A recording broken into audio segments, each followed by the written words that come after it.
Thank you for taking time out to meet me at Science Center today. It's my pleasure. So what are we doing today? We are going to make 3D printed potato tarts. Wow, potato tarts, that's my favorite. That's wonderful, shall we? Okay. This apron's for you. Thank you very much. Hey, what is this badge? I've not seen this badge before. Oh, it's the Young Food Scientist badge by Science Center Singapore. I understand that you didn't have this last time, right? That's right. It did not exist when I was doing the Young Scientist card. I like the badges that you have. In fact, would you like to see my badge as well? Yes, please. Okay. I have my badges over here. There you go. I love the way you put on your badge. How many badges do you have? I have 15 badges. Okay, I'll follow the way you put on your badge. Wow, some badges here I do not have, such as the Young Mathematician. Now, that's one of my favorite. We can actually share some ideas together. Okay. What's your favorite Young Scientist badge? Wow, that's a difficult question. I love them all. But in fact, one of my favorites is actually this badge. I'm a Young Chemist badge. Wow, but I heard that you were a physics teacher. How come your favorite badge is the Young Chemist badge? You're actually very sharp. In fact, that's an interesting question. And even though I'm a physics teacher, I love all areas of science. And that's why food science, which combines physics, chemistry, and biology, in all its activities, is something that I look forward to doing. Wow, that's interesting. What's your favorite Young Scientist memory? That's a difficult question. It has been some time, so I can't really remember, but I do remember vaguely that I've done chemistry experiments involving vinegar and baking soda. The Young Food Scientist program consists of a lot of chemistry tasks. Looks like the Young Scientist badge program did inspire some of your career. Shall we get started? Yes, please.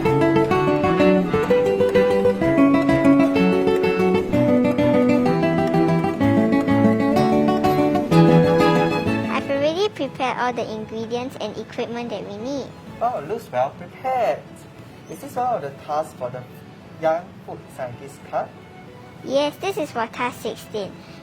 But that is to bake a cake. In order to shorten time, we will be making potato tarts instead. I see. So how much potatoes do we need? We need 450 grams.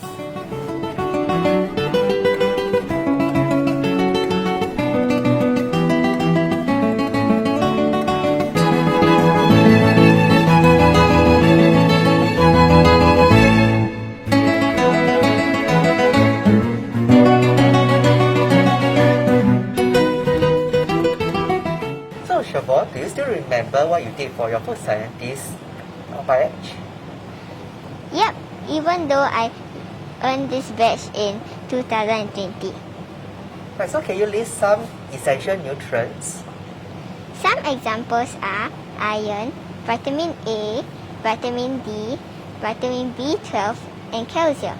Wow, that's right. So what happens if iron is insufficient? For example, if iron is insufficient, the most common consequence is anemia, in which the red blood cells and the blood's ability to carry oxygen drops. Wow, that's a very good answer. Look, I think the potatoes are ready. Shall we take it out? Okay.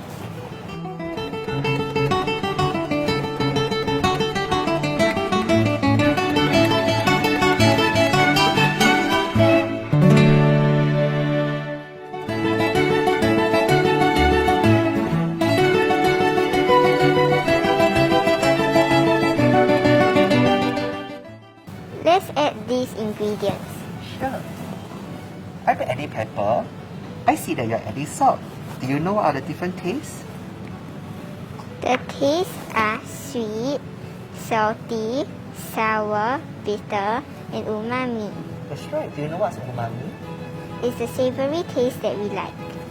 Wow, you sure know your food science batch activities well.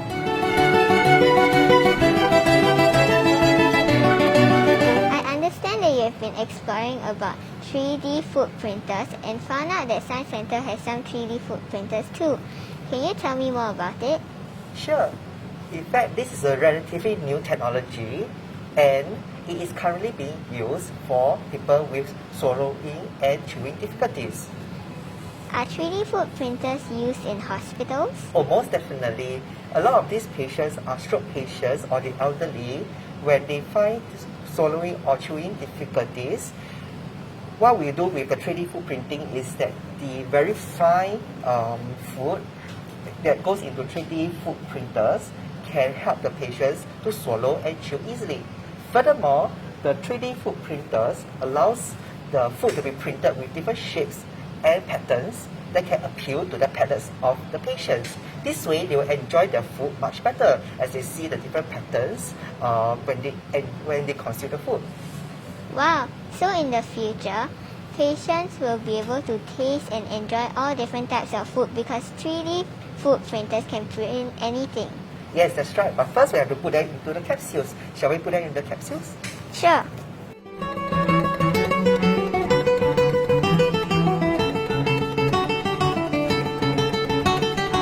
Right, while we're waiting, let me give you a short quiz.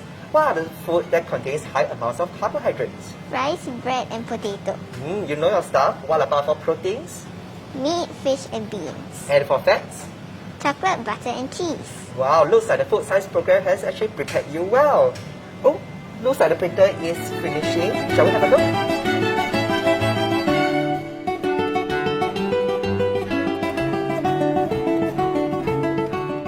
I've only heard about 3D food printing, but I've never seen it before. Today's my first time seeing it. That's right. There may come a time in future where 3D food printer may be so common that you can find it in the kitchen of many homes. But for now, it is already very common to get a normal fused deposition modeling 3D printer.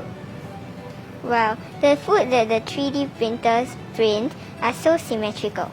Yes, in fact, you can even print other shapes like dinosaurs or even spoons and of different materials like chocolates or even pizza toppings. Do you like pizza? Yes. Me too. Oh, look, maybe we can put in some more cheese. Could you help to get some cheese, please? Okay, I'll go get it now. Do you like cheese? Yes, I love it. Do you know how cheese are made? Cheese is formed when water is removed from milk. Wow, that's a good answer. In fact, do you know that there are more than 1,800 cheese out there? 5 Wow. cheese done every day. In fact, cheese making there's a lot of science that goes into the cheese making process.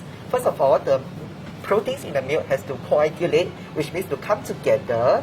And then what we will need to do is to have the solid curds and the liquid whey to be separated using a filtration process. After that, after we remove the liquid whey, we will then need to use microorganisms to be added to the cheese to ferment it and allow the cheese to mature. And that's essentially the science behind the cheese making process. Wow, sounds complicated. Shall we add the cheese now? Yes, let's do. Thank you.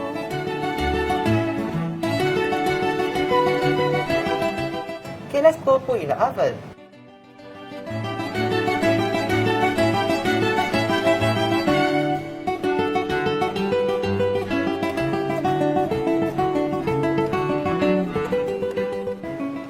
Shall we sample them? Wow, sure, that looks very nice. It's delicious. Can you tell me more about your work? Sure. In fact, I brought my honey that I use when I teach some of my students. Shavonne, do you know the similarities between honey and toothpaste? No, I don't. Okay. Right, so as you see, honey and toothpaste, they are what we call non-Newtonian fluids. That means they do not obey Newton's law. This is very much different from water. So when honey or toothpaste is squeezed out of the tube, it starts to coil around and it actually will form this rotation as it's being squeezed out. Very different from water which flows straight down. So what my students and I will do in my science lab will be to explore this kind of phenomenon and we'll see how viscous or how sticky such non-Newtonian fluids are. How about you? Can you share with me some of your projects? Sure. This is one of my projects. In here, we put an egg in a glass cup. Then we filled the glass cup with vinegar. After soaking the egg in the vinegar for 2 days, the eggshell completely dissolved until it became like this. You can see the egg yolk and see what's inside the egg. Yes, the shell has almost disappeared. Thank you for sharing about your project, and thank you for having me here today to learn about the Young Food Scientist program.